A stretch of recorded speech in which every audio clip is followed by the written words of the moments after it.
Hello everyone. In this video today, I'll be talking about the poem Sheep in Fog by Sylvia Plath from the collection Ariel.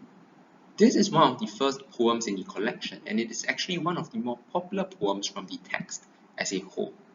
This video is specifically targeted at A-level students who want to break down and analyze Plath, but for a general audience, I hope that you'll still be able to gain something valuable by watching this video.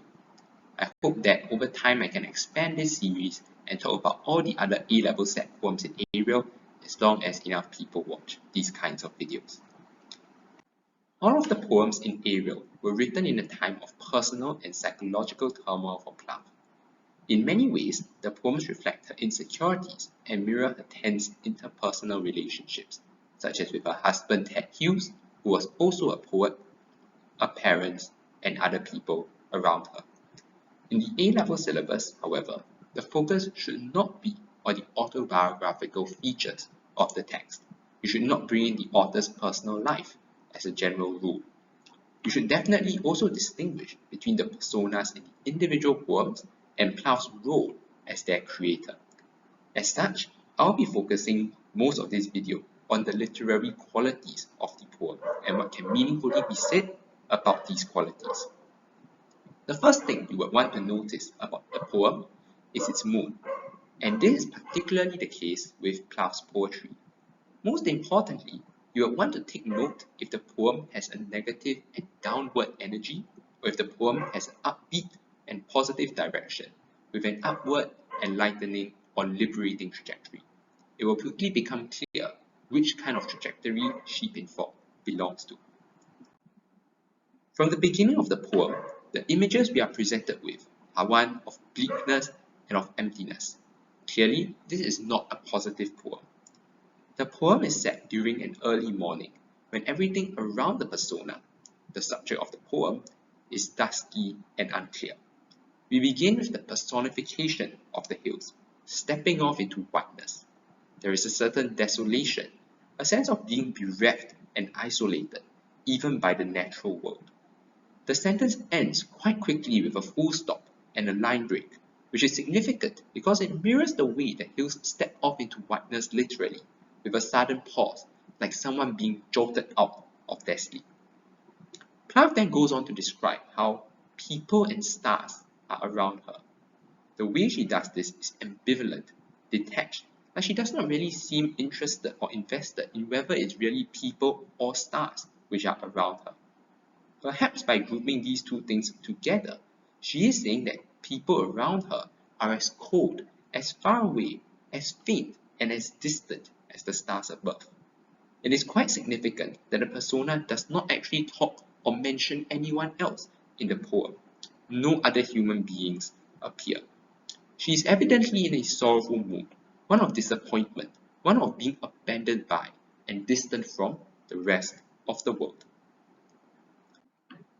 What we get in the next few stanzas is not a reversal of this earlier sadness, but really an intensification of how the persona feels, an entrenching of her desolate state of mind. The second stanza begins with a train leaving, perhaps an indication of abandonment, of how far away other people feel. There is a sense of tiredness and fatigue, and when Plath turns from the train to the horse, this becomes even more obvious. Horses, typically associated with energy, life, vivacity. Yet, in this case, the horse is tired, even associated with death. The horse is old, immobile, and rusting. It is a horse in decay. You can pick up on the use of the vowel O sounds in the lines, "O slow horse, the color of rust." This is a technique known as assonance. This assonance emphasizes how slow-moving the poem is at this particular stage, the helpless horse mirroring how the persona feels, that is, dejected and lame.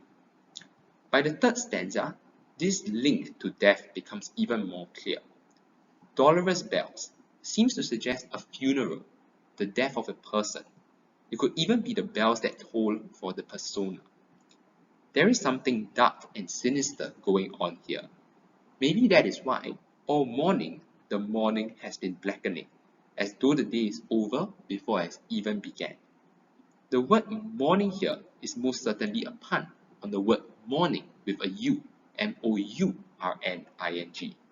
A pun is not only used for humorous purposes. The image here is one that is becoming even more bleak and more hopeless.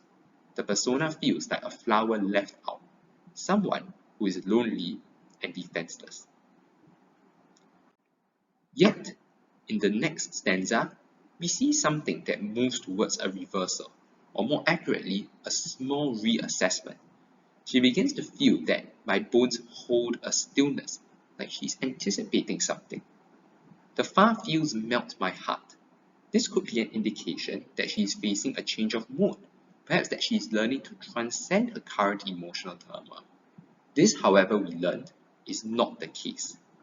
The final stanza immediately makes clear that there is no hope left for the persona, that any anticipation she holds for the future is really momentary, fleeting, and ultimately futile. She repudiates any chance of hope. Heaven, the place where we most expect to seek hope and salvation, becomes a place starless and fatherless, a dark water. This connects very well to the first stanza, where people or stars surrounded her. Now she is bereft of both these things. There is nobody to accompany her, to guide her, or to console her in the twisted heaven that she describes. It is much more akin to hell, a place of dark water, an impenetrable, unforgiving environment, one that completely lacks direction and light. The final image we are left with is perhaps one of drowning. We feel like we are being suffocated and inundated by the darkness and the high waters that surround us. There is no escape here. This is for the persona the only way that things can end. This poem may seem really bleak and unrelenting, but when we read Plath's poetry, one of the things that we must be comfortable with is that many of her poems contradict each other, and when they do not contradict, they vary widely in terms of their delivery and tone, even when they are discussing the exact same subjects. When we analyze these poems, we have to remember and acknowledge these nuances, rather than shove them under the carpet or ignore them completely. One strong example of this variation is the poem Death and Co., which strikes an extremely different note about the nature of death. I do not stir. The frost makes a flower, the dew makes a star. The dead bell, somebody's done for. In this case, death is presented as merely being a part of life, an intrinsic aspect of a cycle. Frost is what gives birth and creates the conditions for life, represented by the flower. And even something as refreshing and as new as morning dew will one day become as lifeless and as distant as a star. There are certainly similarities between the presentation of death in this poem and in Sheep in Fog, most particularly that bells are connected with this idea of being called home and being called to death. In this second poem, however, the dead bell is rhythmic.